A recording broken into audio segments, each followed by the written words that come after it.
स्वागत है मित्रों हमारे YouTube चैनल तलाश माँ की पद्मश्री आचार्य कौलक्लूरी इनाक जी की।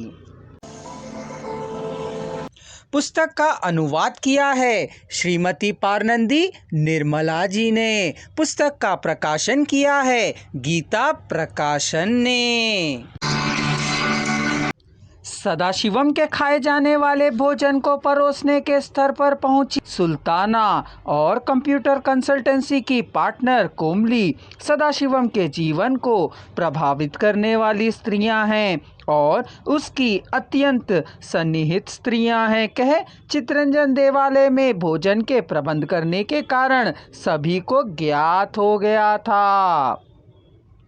सदाशिवम के जन्मदिनोत्सव के संदर्भ में उपहार में दिए गए वस्त्रों में सुल्ताना और कोमली के दिखाई देने पर भी सुल्ताना में दिखा रुद्रेकपुरित दमक कोमली में कहीं नहीं दिखाई दे रहा था। दोराजी के बंगला में सुल्ताना का सुस्थिर स्थान बन गया था वह यह कि दौरागारू को भोजन पकाकर खिलाने की नौकरी। कोमली सदाशिवम की कंप्यूटर की पार्टनर है, उसके साथ ही बनी रहती है। सुल्ताना की पेट के जरिए हृदय और विचारों में और अनुभूतियों में पहुंचने का मार्ग है। कोमली का मन से कार्य दक्षता से व्यक्तित्व में प्रवेश करने का विशेष स्थान है। सदाशिवम की दोनों आंखों की तरह सुल्ताना और कोमली दिखाई दिए।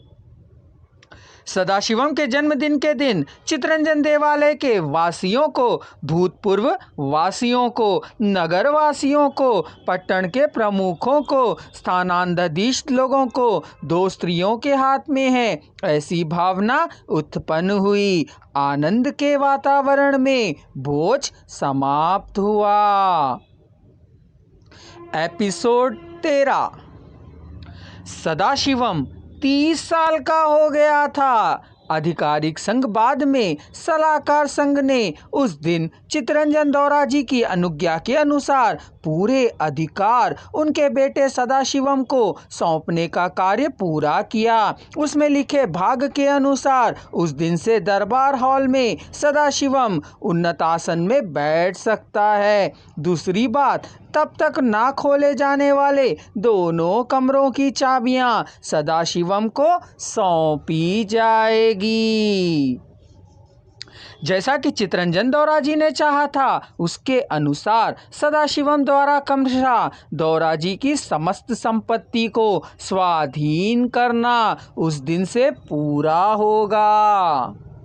चितरंजन दौराजी विलासी पुरुष होने पर भी संपत्ति जायदाद को दान धर्म के कार्यों में और भगवान की सेवा में लगाने के संकल्प से युक्त हैं। जितने प्रकार से संपदा को बचाकर रखा जा सकता है उतने विधियों से उसका दुर्विनियोग न होने देकर सुरक्षित रखा है।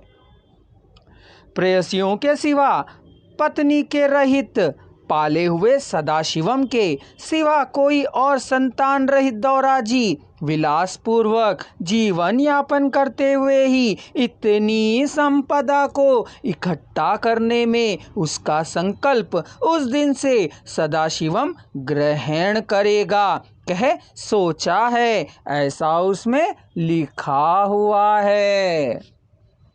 चितरंजन दौराजी ने जिसका जैसा इंतजाम किया था वैसे ही होता चला आया। सदाशिवम का व्यक्तित्व उन्हें पूरी तरह से समझ में नहीं आया था। उस स्थिति में अनुभवहीन सदाशिवम को किस तरह से अनुभव प्राप्त करना है और संस्थान के निर्वहन में किस प्रकार व्यवहार में लाना है उन्होंने कुछ हद तक कल्पना कर ली थी। जैसा उन्होंने सोचा था उसके अनुरूप सदाशिवम को आकार देते देखकर चितरंजन दौराजी स्वर्ग में देखकर गर्व का अनुभव करते होंगे।